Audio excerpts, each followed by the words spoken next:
ay napapapunta po doon muli sa BOC or ito po ay talagang dinidestroy, what are the parameters being undertaken by the Bureau para yung kinonduct po nating raid through the letter of authority on raiding that warehouse where the illegal goods are being kept?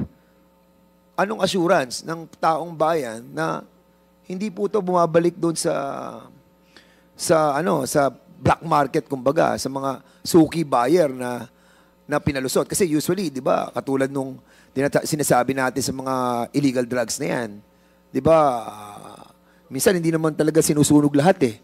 Yung hindi naman dinidestroy lahat, 'di ba? So what are the parameters? The disposal of some commodities, the authority to dispose it or how to proceed after the confiscation is no longer under the authority of the commissioner. It goes to the secretary level, and Secretary of finance. That's where the BOC is under.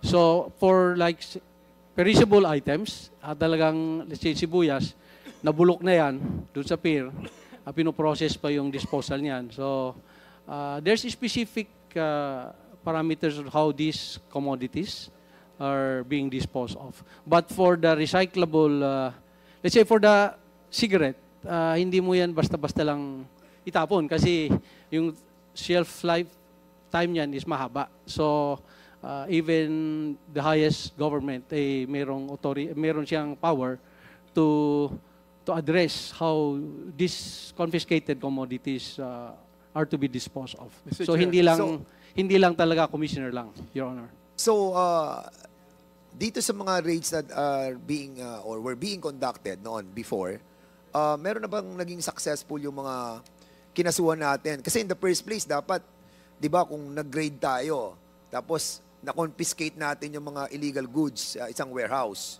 So, dahil nga, nandun siya sa warehouse, illegal goods siya, meron na bang nakasuhan sa BOC?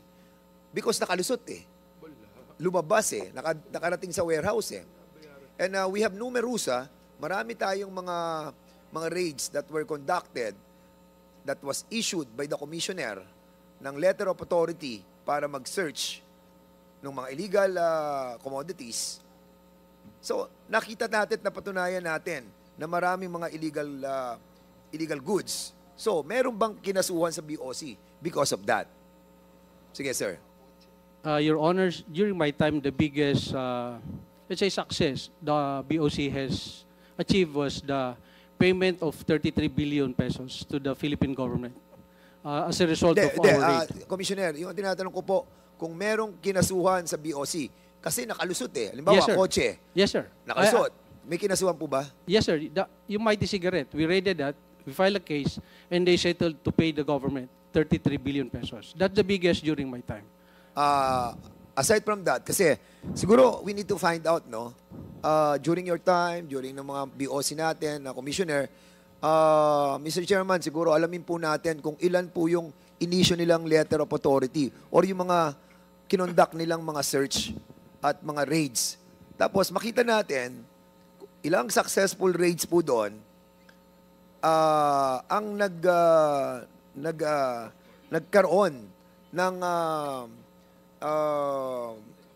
doon sa mga empleyado natin sa BOC na nanagot dahil doon po sa mga naging successful na raids. So I think it's high time that we audit the letter of authority that was being issued by the commissioners. Kasi makikita po natin yung mga issuance nila ng letter of authority doon sa mga raid na kinonduct nila. At kung successful ito, ilan ang nanagot sa BOC ng mga empleyado. So, Mr. Chairman, I think in the next hearing, we will be asking the present, yung BOC, sino ba BOC natin ngayon? Sino nga ba? Si Rubio. To submit to us yung mga letter of authorities that was issued by the different administration. And at the same time, makita din po natin yung warrant nung cease and destroy, yung WSD na sinasabi. Kasi nga po, kasi dito rin po tayo nalulusutan eh. Yung mag-i-issue sila ng warrant to cease and destroy. Pero ang dinedestroy nila, tama si Nick Paldon na depende. Kung perishable, maaaring bulok na.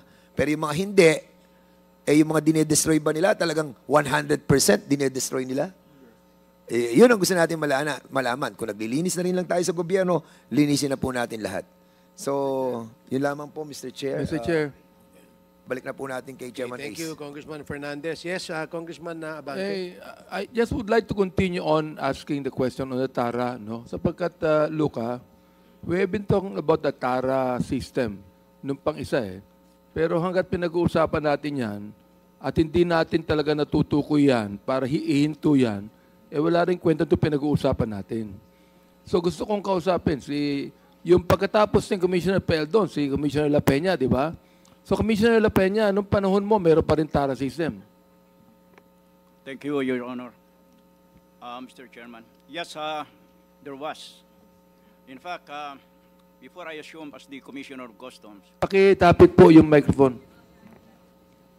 before I assumed as the Commissioner of the Bureau of Customs, I heard the privilege speech of Senator Ping Lacson. And the TARA system was mentioned by him, which is existing in the Bureau of Customs. Sino po ito? Sino po? Senator Lacson, Your Honor. Now, I'd like to know, Commissioner La Peña and Commissioner Baildon, that the TARA system, if it continues, it is a big loss to the revenues of this government. Am I right?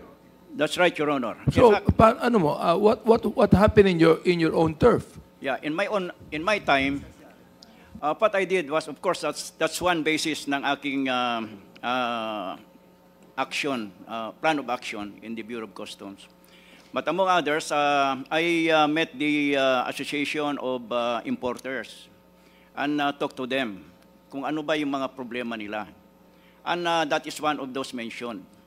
But among those, aside from that, the other problem is the slow facilitation or the slow processing of the papers.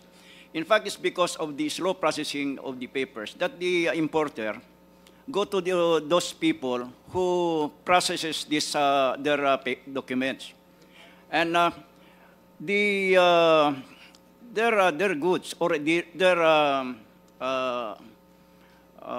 when it is delayed, there is a